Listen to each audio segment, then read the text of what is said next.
Department के पीछे बस हाथ धो के पड़े हैं।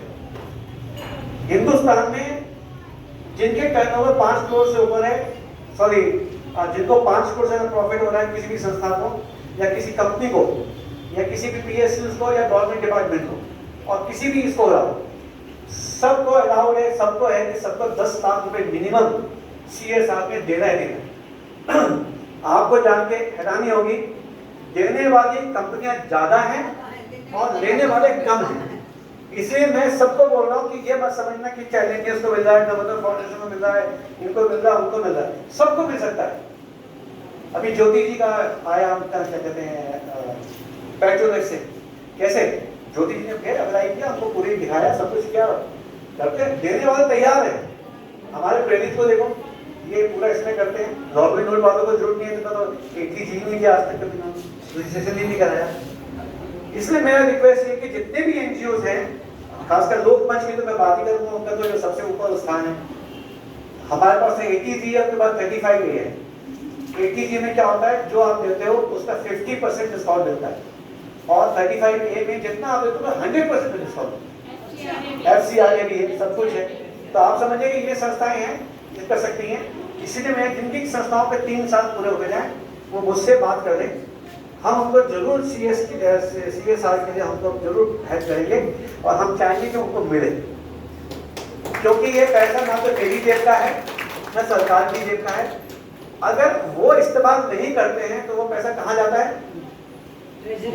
नहीं, वो जाता है प्राइम मिनिस्टर फंड। हाँ, वो PM care fund. PM care fund में अगर जैसे किसी का 2 करोड़ रुपए CSR बन गया, उन्होंने अगर तो 30 लाख खर्च किया है तो 1,70,00,000 रुपए उनको 1 अप्रैल को नेक्स्ट मंथ में उनका वो ड्राफ्ट या उनका सीधा उनके बैंक से चला जाएगा, करेगा। बरगद के पेड़ लगाएं, उसी के शामिल जहां हम आरती करेंगे वहां पे अपने 9 ग्रहों के पौधे और 27 नक्षत्रों के पौधे की एक वाटिका और 11 पंडों के साथ में हम यमुना महाआरती प्रारंभ करें। जैसे एक नोएडा जो अपने प्राचीन काल से ही वेदों संस्कृति से जुड़ी हुई है और यहाँ हम कहते हैं कि रावण की जन्मस्थली भी है, तो उस दृष्टिकोण से भी, उस नजरिए से भी नोएडा की अपनी पहचान है। तो क्यों न एक महा यमुना आरती के रूप में भी एक पहचान मिल पाए, क्योंकि हम लोग सभी मिलकर तो एक नई पहचान आए दिन हम नोएडा को देते रहते हैं, उस कड़ी में एक सनातन धर्म से भी जुड़ जाए।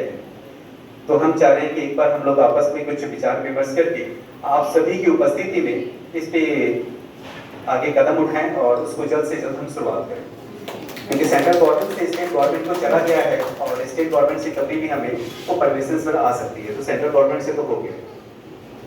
तो मैं अपनी बात नहीं पर विराम देता हूँ, मुझे सभी को धन्यवाद, थैंक यू।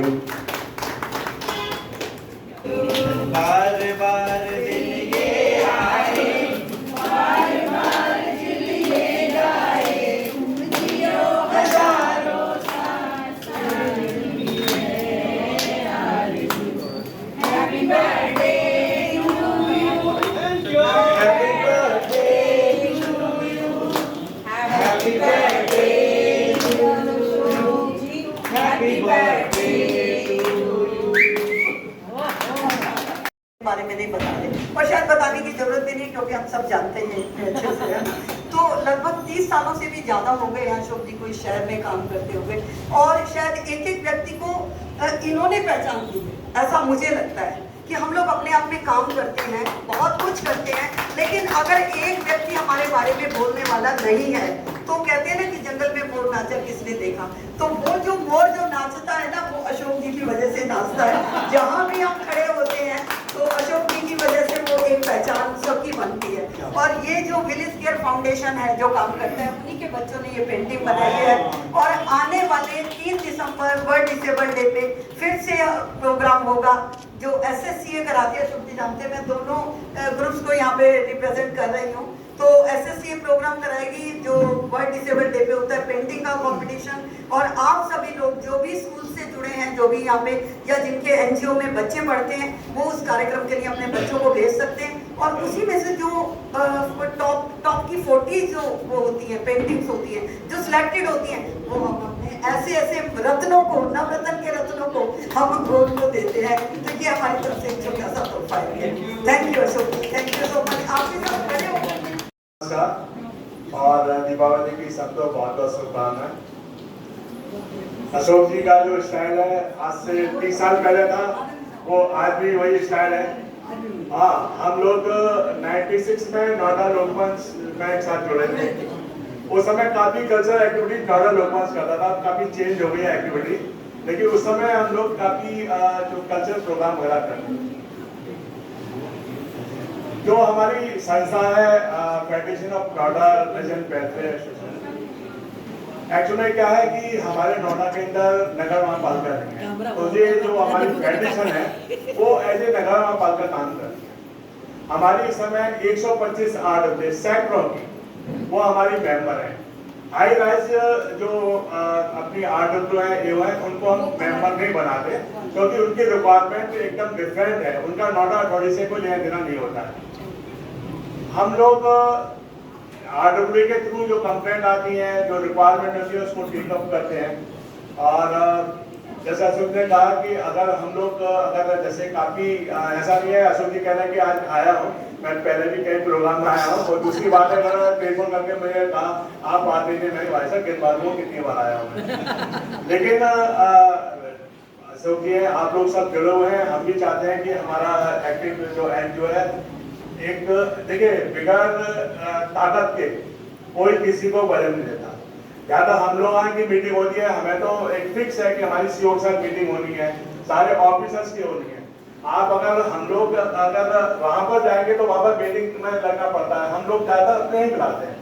अभी यूपीसीएल एमडी की मीटिंग हुई है जो मेरठ से आई थी, तो उसमें बहुत सारी समस्या ऐसी हैं जो हम एज ए होल पूरे नोएडा की लेते हैं। लेकिन अपने जो एनजीओ एक्टिव ग्रुप की है तो हम उसमें किस तरह हेल्प कर सकते हैं, अशोक जी का अनुभव बहुत ज़्यादा है, हम इनके डिस्पोजल पर हैं। अशोक जी जब भी कोई आदेश देते हैं वो हम हमेशा अवेलेबल रहते हैं। तो ये मेरी भी विषय है कि हमारी जो एनजीओ एक संस्था है, मजबूत संस्था बने, क्योंकि देखिए हर कोई ये जो बड़े बड़े जो नोएडा इस समय जो गवर्नमेंट का एक सेटअप है, यूपी गवर्नमेंट का, सीनियर ऑफिसर्स आजकल बहुत ज्यादा भाग देते नहीं है। मतलब क्या एक सिस्टम बन गया है कि क्या उनको पीछे से पुश मिल रहा है या उनको सपोर्ट मिल रहा है, वो बहुत ज्यादा एंटरटेन नहीं करते हैं। लेकिन चूंकि हम लोगों के पूरे नोएडा को हम रिप्रेजेंट करते हैं, तो उससे वजह से उनको थोड़ा सा लगता है कि इनको एंटरटेन किया जाए। तो अशोक जी जैसा आप आदेश देंगे सर, हम आपके साथ हैं, और हम साथ क्या, हम इसके पार्ट हैं, तो we always available for this one. Thank you एक बार ये प्रोग्राम बहुत अच्छा किया है और उनका बहुत बहुत धन्यवाद, और आप सभी का भी धन्यवाद। हालांकि लोकेशन में तो underground doctor Ashutosh Srivastava ji, जब हमने anchor.com लॉन्च किया नोएडा में पोर्टल, तब से हमारे साथ जुड़े हैं। और अभी आपने सही कहा कि मैडम ने सही कहा, जंगल में मोर आचा किसने देखा, तो मुझे याद है उन्होंने पूरा अपना मोबाइल फोन करके एक एक कॉन्टैक्ट सारा हमको दे करके तब से हमारे साथ है और आगे भी रहेंगे। और लगता है मेरा प्लेटफॉर्म लाइक रहेंगे। तो मैं 2 मिनट का समय लूंगा। तो सबसे पहले तो न्यू नोएडा पब्लिक स्कूल की डायरेक्टर्स डॉक्टर श्वेता जी और उनके टीम को, और एक्टिव एनजीओ टीम के एडवोकेट रंजन तोमर जी को दीपावली मिलन आयोजन करने के लिए बहुत बहुत धन्यवाद। जैसा कि आप जानते हैं, हमारा जो गौतम बुद्ध नगर जिला है, जैन साहब, ना हम नोएडा की बात करते हैं ना हम नोएडा की बात करते हैं, हम अपने जिले की बात करते हैं। तो गौतम बुद्ध नगर जो जिला है वो इंडस्ट्रियल टाउनशिप है, और इसके साथ साथ एक नॉलेज हब भी है। तो ग्रेटर नोएडा प्राधिकरण के सीईओ के इनिशिएटिव पे India expo mart greater Noida और ग्रेटर नोएडा अथॉरिटी और यूपी गवर्नमेंट ये मिल करके एक भारत शिक्षा एक्सपो 2024 का कल से आयोजन हो रहा है। तो ये कल, परसों और तरसों, यानी कि नवंबर 11, 12 और 13 3 दिन का ये कार्यक्रम है।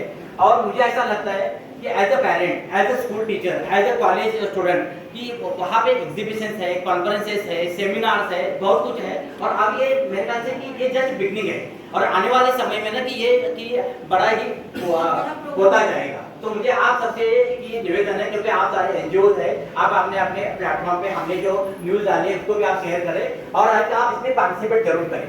नंबर 1 एक अपील करना चाहता हूँ। आज सुबह क्या हुआ, कैलाश हॉस्पिटल से मेरे पास फोन आया कि ऐसा ऐसा कोई एक आदमी अननोन है, लेकिन बोले वो एडमिट है और उसको जो है कि जरा इसको फ्लैश करेंगे। तो मेरा बस एक निवेदन है कि जब एक्टिव एनजीओ में ऐसा किसी भी डिस्ट्रेस का कोई अगर हेल्प या मैसेज आता है तो जहां तक हो सके हम लोग सब उसको मदद करने की कोशिश करनी चाहिए। लास्ट पॉइंट कि जो सीएसआर के डॉक्टर अशोक श्रीवास्तव जी ने जो बात करी, अगली बार जब भी आप इस तरह का मीटिंग आयोजन करेंगे, मेरे पास एक सीएसआर की मेरे एक फ्रेंड है, उनको काफी डीप और ऑथेंटिकेटेड वो एक्ट की जानकारी है। मुझे लगता है कि सर जब अगली बार जब आप मुझे मौका देंगे तो हम उनको भी आमंत्रित कर सकते हैं। मुझे समय देने के लिए बहुत बहुत धन्यवाद। जो जगह दे चलो, प्रेम की गंगा बहाते चलो और ज्ञान की गंगा भी बहाते चलो। नमस्कार, थैंक यू। ये कहता था जब यहाँ से अयोध्या से श्री राम चले गए थे 14 साल, तो मैं वहाँ बहुत मुझे लगता है कैसे कैसे टाइम बीता था। रामायण में देखता हूँ, आजकल भी क्लास चला देता हूँ मदर के लिए। तो जैसे 14 साल वहाँ पे बड़ी शांति रह गई होगी, दुखद एक समय बीता होगा। और उसके बाद जो दिवाली मनाई जाती है, ऐसी हमारे यहाँ के जो नोएडा के राम है अंकल जी हमारे, ये चले जाते हैं कनाडा। तो कनाडा चले जाते हैं तो एक्टिव एनजीओ का सब शांत हो जाता है बिल्कुल। और मैं अपने सर पे वो रखी थी ना राम जी की चप्पल खड़ा हो रख के एक्टिव एनजीओ को कराना पड़ता है। और ये भी उसके बाद आते हैं जैसे ही वहां से तो तुरंत हमारा एक्टिव एनजीओ का दिवाली मिलन कार्यक्रम, रतन टाटा जी के लिए यहाँ वो कार्यक्रम हुआ, तुरंत फोन आता है। तो सबसे एक्टिव और सबसे युवा तो यही है सबसे ज्यादा। हम तो तुरंत हो गए, हमें आके बोला ये करो ये करो ये करो, ठीक है ठीक है। तो हम तो पीछे बैकएंड पे काम करते हैं, अगर ये ना हो तो होता है कोई काम हो ही ना। मैं धन्यवाद करना चाहता हूँ श्वेता जी का और वंदना जी का। आप लोगों ने दोनों ने अपने आप इनिशिएटिव लिया और एक्टिव एनजीओ ग्रुप का जो हमारा बेसिक विचार है कि भाई हम लोग साथ में मिलकर काम करें। बहुत सारे इसका कोई मतलब मुझे लगता है कोई एक एग्जांपल है, इतने सारे एग्जांपल है कोलैबोरेटिव रूप से काम करने के। और जिस तरीके से अपने आप ही आदमी इनिशिएटिव ले रहा है और एक्टिव एनजीओ को अपना ग्रुप का एक पार्ट समझ रहा है अपने आप का, तो आप लोगों का बहुत बहुत धन्यवाद इतना सुंदर कार्यक्रम करने के लिए। अपनी जगह अपने आप आयोजित करना, अपने आप कहना और उसको फिर ग्राउंड लेवल पे बिल्कुल करके दिखाना। आप लोगों का दोनों का बहुत बहुत धन्यवाद।